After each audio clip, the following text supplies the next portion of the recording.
បាទសូមគោរពសួស្តីអ្នកទាំងអស់គ្នាអូខេឥឡូវនេះដែរគឺខ្ញុំបាទនៅកោះនារីគឺកំពុងតែមកអាចថាមកលំហែក៏អាចថាបានហើយក៏មកការងារក៏អាចថាបានដែរដោយសារត្រូវមានកិច្ចការត្រូវមកជួបគេយកឯកសារនៅកន្លែងហ្នឹងហើយក៏ដូចជាទម្លាប់ខ្ញុំក៏អាសាមកលំហែនៅកន្លែងហ្នឹងដែរអញ្ចឹងថ្ងៃនេះដែរគឺអត់ចាំបាច់ឯកសណ្ឋានអីស្មុគស្មាញច្រើនដូចរាល់ដងទេហើយអាចថាអ្នកដែលស្គាល់ខ្ញុំក៏មករកមិនឃើញខ្ញុំទៅឯកសណ្ឋានបែបនេះណាដោយសារតែរាល់ដងគឺភាគច្រើនបើដូចជាសិស្សអីកម្រនឹងឃើញខ្ញុំទៅបែបចឹងមែនតើដោយសារខ្ញុំទម្លាប់ខ្ញុំគឺ outfit ខ្ញុំគឺបែបធ្វើការ office អញ្ចឹងជាប្រចាំគឺត្រូវតែខោសាច់កណាត់អាវសាច់កណាត់តនុយជាប្រចាំហើយស្បែកជើងប៊ូតែវាថ្ងៃនេះយើងថ្លៃតិចទៅថ្ងៃនេះយើងពាក់ប៉ាតាបែបពណ៌រៀងស្រស់បន្តិចដែររាល់ដងខ្ញុំកម្រនឹងស្លៀកពាក់បែបហ្នឹងនិយាយត្រង់ចេញពីចិត្តតែម្ដងដោយសារសិស្សមួយចំនួនក៏ថាលោកគ្រូថ្ងៃនេះប្លែកម៉េះមើលសិស្សមកស្គាល់អូខេការពិតទៅខ្ញុំស្បែកជើងប៉ាតាវាមានច្រើនណាប៉ុន្តែខ្ញុំកម្រនឹងពាក់ដោយសារយើងអ្នកធ្វើការយើងជាគ្រូបរិញ្ញាផងហើយនៅកន្លែងការងារនោះយើងមិនអាចពាក់ប៉ាតាទៅបានទេអញ្ចឹងវាអត់សូវសមហើយខ្ញុំមិនសូវបានដើរលេងទេបើដើរលេងក៏ដើរតាមរយៈការងារដែរអញ្ចឹងក៏ពាក់ពីច្រើនមិនសូវពាក់ហ្នឹងឯងពាក់ប៊ូឬក៏ខ្វាអញ្ចឹងណាប្រភេទតាមស្បែកជើងប្រភេទសម្រាប់យើង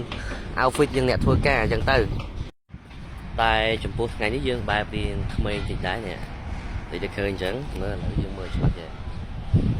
អញ្ចឹងទៅវាមានអារម្មណ៍ខ្លួនឯងរៀងប្លែកដែរភាសាខ្ញុំកម្រងស៊ីពាក់បែបអញ្ចឹងណាអញ្ចឹងបានទៅសាលាមុនហ្នឹងក្មេងៗគាត់មើលសិស្សមិនស្គាល់នេះមិនជាក្មេងៗទេពួកគាត់សិស្សស្គាល់ខ្ញុំដែរសិស្សខ្ញុំនិយាយត្រង់អញ្ចឹងទៅហើយក៏សូមឆ្លើយសំណួរគ្នាយើងមួយចំនួនទៅសួរតាមហេតុអីក៏លោកគ្រូនៅក្មេងនេះជាក់ស្ដែងខ្ញុំក្មេងដោយសារអាយុខ្ញុំមិនទៅតិចខ្ញុំអាយុតិចទេហើយខ្ញុំ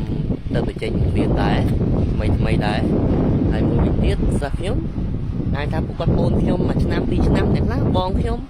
អូយបើសិស្សខ្ញុំថ្នាក់ព្រមអត់តាន់វិញគឺអ្នកខ្លះគាត់បងខ្ញុំរហូតដល់10ឆ្នាំ20ឆ្នាំក៏មានដែរដោយសារពួកគាត់ខ្លះគាត់ចាប់បរិញ្ញាហើយតែគាត់មករៀនថែមជំនាញផ្នែកច្បាប់មួយទៀតឬក៏អ្នកខ្លះគាត់អត់បានរៀនពីមុនមកអញ្ចឹងទើបគាត់ឈឺមករៀនឥឡូវអញ្ចឹងណាអូខេនេះសេះសខ្ញុំអាចថាហត់តិចហើយមករយៈជិះឆ្ងាយរហូតមកការងារហើយមនុស្សខ្ញុំគឺតណាក៏ដោយគឺរឿងកុំព្យូទ័រមួយក៏ដែរចោលទេគឺទៅយកតាមខ្លួនរហូតដោយសារឯការងារយើងទៅវាអត់ទៀងទាត់ដែរហើយសក់ខ្ញុំអាចថាសស្កៅមើលចិត្តបានតែស្កៅច្រើនខ្លាំងប៉ុណ្ណាមកជិះមិនសូវដឹងទេហើយគ្នាយើងគិតថា outfit នេះrate ឲ្យប្រមាណលើប្រមាណដែរឲ្យបន្ទុកប្រមាណដែរមើលទៅហើយស្បែកជើងនេះដែររវល់គេបង្អាប់ថាពណ៌ស្រស់ឆើតមិនធម្មតាណានិយាយត្រង់ខ្ញុំស្រឡាញ់ផ្ទះនៅកន្លែងនេះខ្លាំងណាស់ស្អាតមែនតើ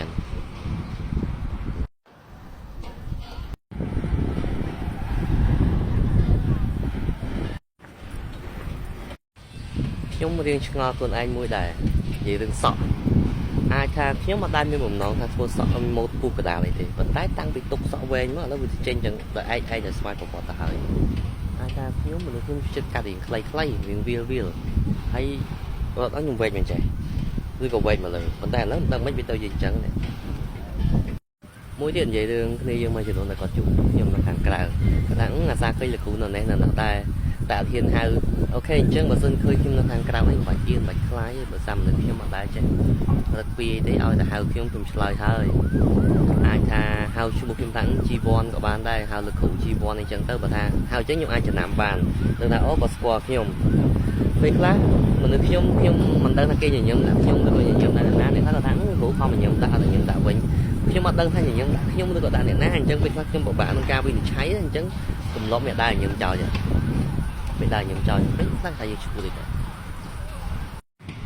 អាចនិយាយបានថាមករយៈនេះគឺខ្ញុំមមាញឹករឿងការងារខ្លាំងមែនតើទាំងការបង្រៀន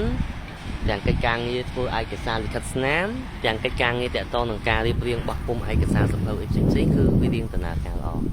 ហើយគិតមកដល់ពេលបច្ចុប្បន្ននេះស្នាដៃទាំងអស់ហ្នឹងគឺសុទ្ធតែខ្ញុំមិនមែនទៅតែរៀបរៀងឥឡូវទេសុទ្ធតែខ្ញុំរៀបរៀងតាំងពីរៀនបញ្ញាបត្រ